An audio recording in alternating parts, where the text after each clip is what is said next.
Ada hubungan dengan Amerika dulu. Kami membaca sejarah historis itulah.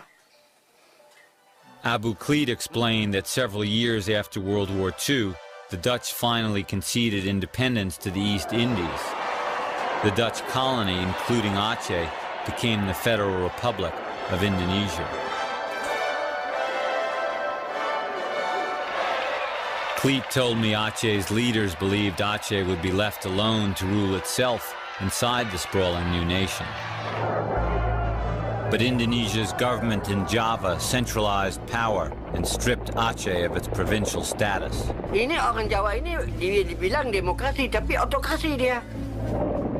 Aceh and several regions went into rebellion. The Cold War added fuel.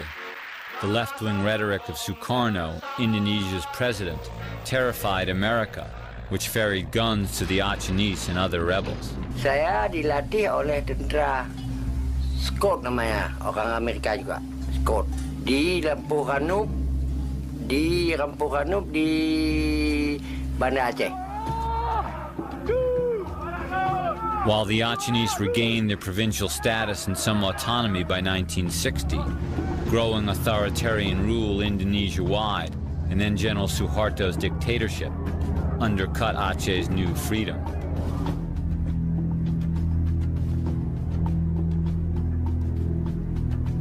In 1976, after years of political repression, economic plunder, and broken Indonesian promises, veterans of Aceh's earlier rebellion founded a new organization, GAM, the Free Aceh Movement.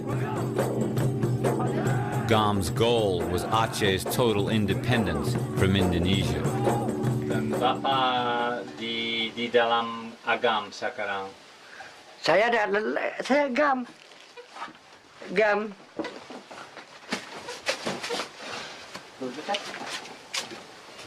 saya.